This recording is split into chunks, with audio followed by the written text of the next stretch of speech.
Yo, what up? It's your brother. And hopefully your friend Big Hill, Rockwacey in the building. Pro-black consciousness, each one teach one. Well, it's over with, ladies and gentlemen, brothers and sisters. Mr. Grab 'em in the pussy, Donald Trump is your president. Hold on for a second.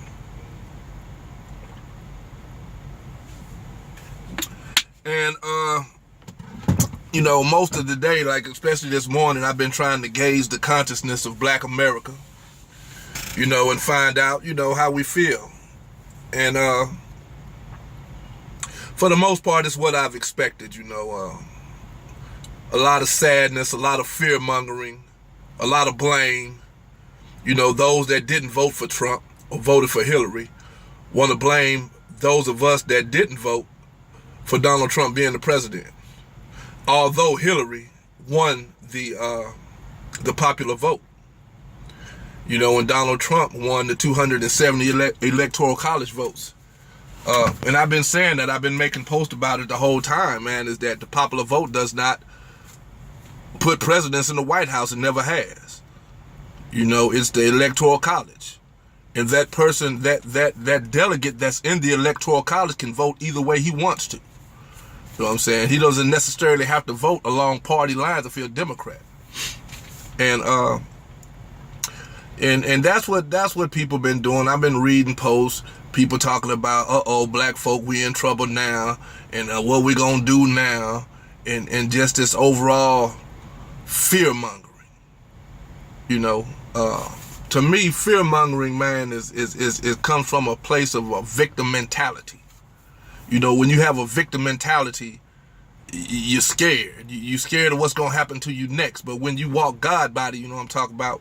When you're consciously aware of what's going on in the world, and you up on your research, and you up on certain type of knowledge that you need to have about the system that we live in and how it operates. Other than what you've been told on those propaganda stations on the television, who in the White House don't affect you.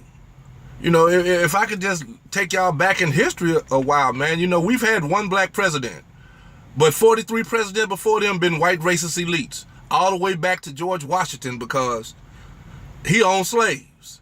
The first 2 or 3 presidents, matter of fact, most of the people who formed this government were slave owners. Remember before Obama, remember Katrina, remember George Bush, remember how he let them folks suffer in New Orleans for a whole week before he even sent any relief, any help.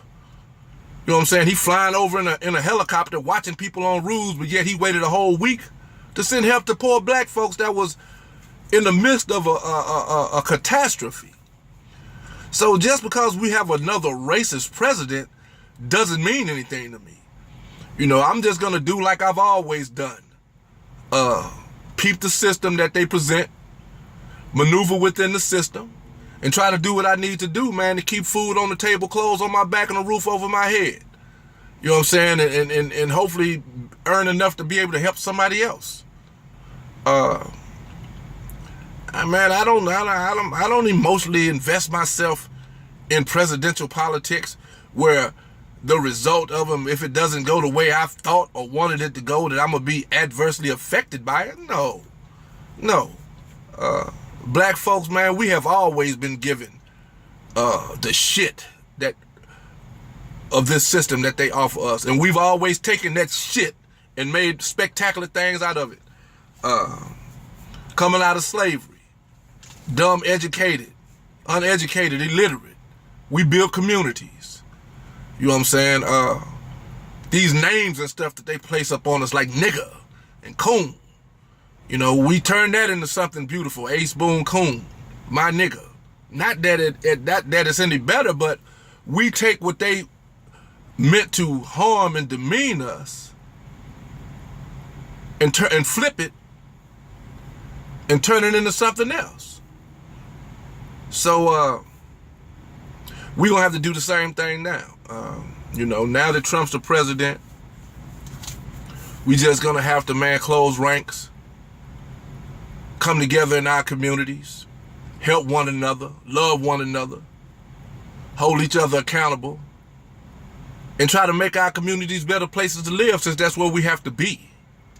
You know what I'm saying? All this talk about I'm going here, I'm going there. Most people can't move around the motherfucking corner. Excuse my language. I'm trying to keep it clean. Most people can't even move around the corner, let alone somewhere else. You know, and those of you that are able to, do what you do, man. You know what I'm saying? If you just don't like it here, go on. But all this blaming that I've seen and all this other stuff that's going on just because Trump's in the White House, stop it. Cut it out, man. We just gonna have to make the best of the situation that we've been given and continue to strive to do what we can do to uplift our people, educate our youth, and build the institutions and infrastructure in our communities that we need to affect us in the positive way that we need to be affected. That's all we can do. You know, all this fear and what now and all, come on, stop that. That's not gonna serve us no good purpose. You know, I remember I often think about a quote from Khalid Abdul Muhammad, right? The brother said, "Have you forgotten that once we were brought here, we were robbed of our name, robbed of our language. We lost our religion, our culture, our God. And many of us, by the way we act, we've even lost our minds." Now, that's a bona fide, hellified statement right there. But upon critical examination and close examination of that statement, I would surmise to say that if all these things have been taken and we've lost all that we were before we were colonized by the European in this land, our foreparents, then I would think it's imperative on us, it's imperative that we go back and fetch that which was taken or which was lost. There's a word for that called Sankofa. I think that's what we as a people need to do. You know what I'm saying? Because if you, an African running around here with a European mind, then you in a state of suspended animation. You a complete mind fuck. That's just my opinion. You're an African body with a European mind. You know what I'm saying? And you're going to continue to do the bidding of your oppressors and those that colonized your mind. So come out of that. Fetch that which was yours, whatever part of it, and what I suggest is the spiritual part of it, because it's the spirituality that they took first, because they knew that where our power was. And they gave us white Jesus. And some of y'all still today running around worshiping a white man as your God.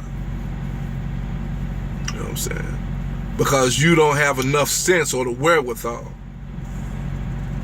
to even research and find out what it was that was ours before they gave us that. I ain't gonna get too far into that, but you know, I just wanted to say that you know what I'm saying, we need to go back, man, and we need to divest ourselves of this colonialism, this European mind, where in 2016 we still looking to a benevolent white person in the White House to solve our problems. We just had 8 years of a black president. And if 8 years, and our condition hasn't changed any. Matter of fact, it may have gotten worse. So if 8 years of a black man in the White House haven't convinced black folk that we need to focus our energy on each other and building up each other within our communities and putting our dollars together to try to make something happen amongst us, then I don't think nothing will. I mean, we just had 8 years of a black president, and our problems are still the same. So what difference does it make if Trump or Hillary is in the White House?